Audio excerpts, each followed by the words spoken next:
ফিলিস্তিনের মুক্তির জন্য এই সংহতি বিশাল পতাকা নিয়ে স্লোগানে উত্তাল ঢাকা বিশ্ববিদ্যালয়।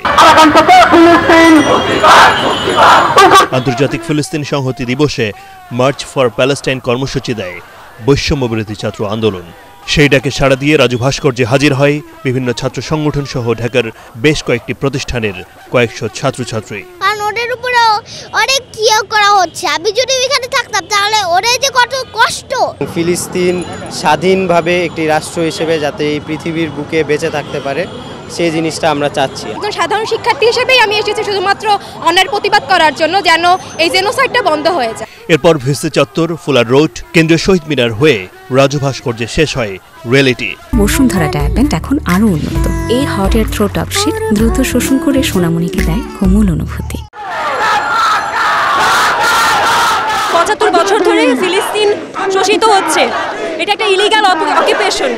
এটা বন্ধ করার জন্য আমরা সবাই একসাথে হয়েছি আজকে, যাতে আমাদের ফিলিস্তিন মুক্ত পায়। ফিলিস্তিনে যেভাবে মানুষকে গণহত্যা করা হচ্ছিল, ঠিক একই কায়দায় এখানে অস্ট্রেলিয়ান মানুষ কিন্তু এই ফ্যাসিবাদী হাসিনা কিন্তু আমাদের এই মানুষদেরকে গুলি করেছে।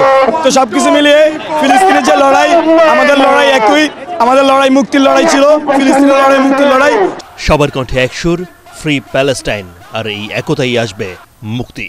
আমাদের বার্তাটি খুব স্পষ্টভাবে বলে দিতে চাই, ফিলিস্তিনের যে মুক্তিকামী জনতা ছিল তাদের সাথে আমরা পূর্বেও ছিলাম, এখনো আছি এবং ভবিষ্যতেও আমরা থাকবো। এই ২৪-এর যে ছাত্র জনতার বিপ্লব সংগঠিত হয়েছিল, সেই বিপ্লবও কিন্তু ফিলিস্তিনি মুক্তিকামী জনতার যে সংগ্রাম, সেটা কিন্তু আমাদেরকে অনুপ্রাণিত করেছে।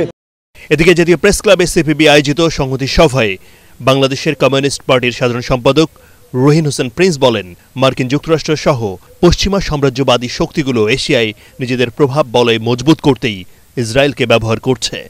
ইসরায়েলি আগ্রাসনের বিরুদ্ধে ফিলিস্তিনের পক্ষ নেয় বাংলাদেশ সরকারকে ধন্যবাদ জানান ঢাকাস্থ ফিলিস্তিনের রাষ্ট্রদূত ইউসুফ এস ওয়াই রামাদান।